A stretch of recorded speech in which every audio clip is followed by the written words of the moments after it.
Hello. Hey everyone. Welcome back to our How We Van series. It's episode 2, and we're talking about how we find parking. We're going to touch on overnight parking, day parking, as well as just like parking the van, because a lot of people ask that. Yeah, hot ticket item for sure. Yeah.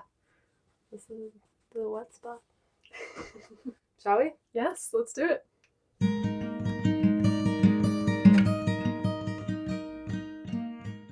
All right. The main way that we find parking when we're traveling to new places is by looking at the iOverlander app. Yep.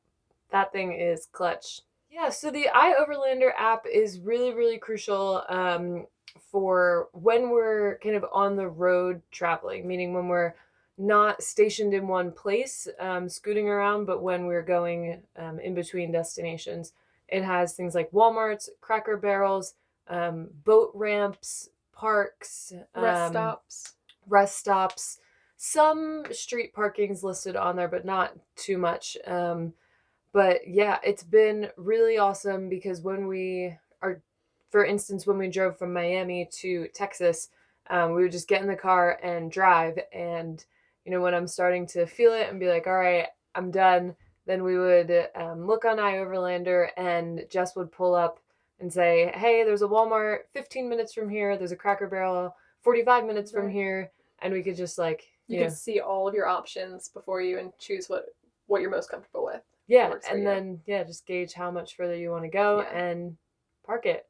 People can comment on it and say what their experience has been at these particular places, and so on. Yeah, great app, guys. So that's been a huge resource for us as far as finding parking for overnights while we're driving to and from places. How we find overnight parking while we're a little bit more stationary somewhere is different. Yeah, we have just started doing this because we're just now stationary here in Austin. We've been here for a couple of weeks, and we found parking to be pretty easy overall, considering we have a longer wheelbase van. So we have the 170. We don't fit in a normal parking space. I wouldn't say that. Sometimes we don't fit in a normal parking space. It depends on the parking space. But we have found a couple of different places to park around town. One suggestion that we have is to park right outside of a park. A public park usually has places for public parking on the outside street area. And we really like this because it's not parking in front of somebody's home. So we don't feel like we're creeping on anybody, and we feel like we're allowed to be there. On top of that, it's usually pretty well lit, and it feels very safe. Mm-hmm. Yeah. Another place that we park in front of are churches. We have found, again, it's not in front of somebody's house, so we feel a bit better just as far as like our creeper level and somebody, calling the cops. So yeah, parking in front of churches has been really good. And just kind of driving around and finding places under streetlights and on wider streets and on streets that I would say the neighborhoods are definitely not bad neighborhoods, but we're not like going through the glitzy places. Because we don't want to stand out, is what you're saying. Yeah, so some of the neighborhoods that we frequent, every time we're there, it's the same cars that are parked outside on the street. The same, trucks that haven't moved since, we saw them 2 weeks ago type of thing. So we blend in a little bit more. So that's as far as overnights. Since we've been stationary here in Austin, we've not spent more than one night in the same place in a row.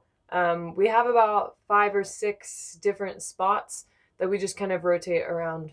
So sorry about that. You're just getting a little excited about that. Yeah, we just kind of rotate around.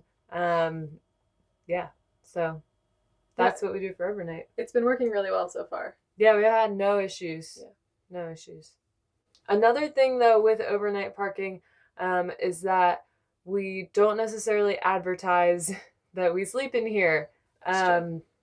We, for the most part, the place that we park overnight, we're not there during the day all day. So we'll go somewhere else during the day, maybe to a park, to running errands in different parking lots, in cafes, and that's where we'll like open the doors and hang out and you know have more of like a open, like we're not hiding the fact that we're living in here type of Right. situation. Eat lunch on the step and that type of thing. Yeah. But then when we go to where we're going to park overnight, in general, like we don't leave the doors open. Even if it's nice out, we just try to keep it a little more on the down low. Yeah. Put up all of our window coverings before we turn any lights on, that type of thing. Yep. And then as far as parking during the day, yeah, I kind of touched on this, but it's just about where we're off to as far as errands, Target, Home Depot, cafes, libraries. Yeah, whatever we're up to, that's where we're going, and that's where we're parking. Yeah. But yeah, this van itself, I haven't driven a 144, but I think it's just like anything else. When you have a new vehicle, you have to get used to it. So you get used to the length. I have cut a few corners too soon and driven over curbs. Twice, I think. Twice. Yeah. Not a big deal. But yeah, you just get used to certain elements. Like if you're backed into a parking spot, make sure you pull forward before you turn, obviously, things like that.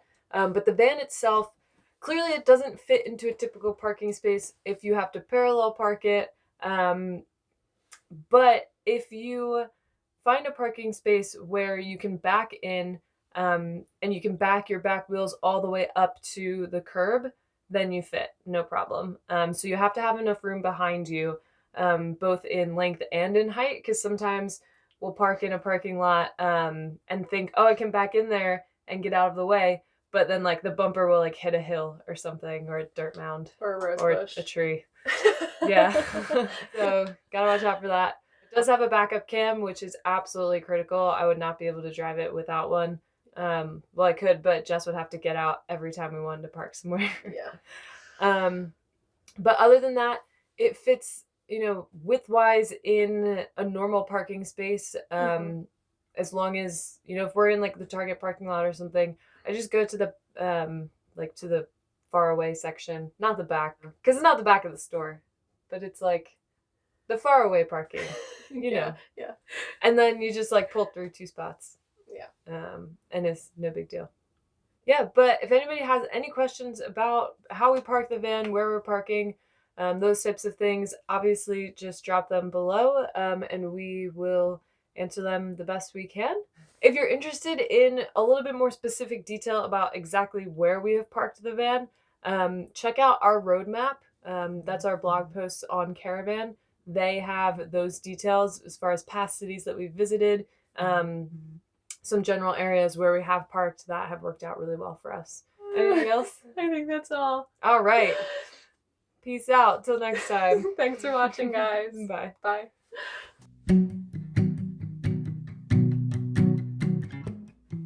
Obviously, we're not really advertising that in Austin yet, but when we leave, we will. Because if you want to find us, send us a message and we will meet you somewhere.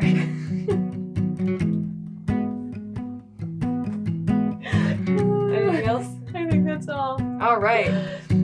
Peace out. Till next time. Thanks for watching, guys. Bye. Bye.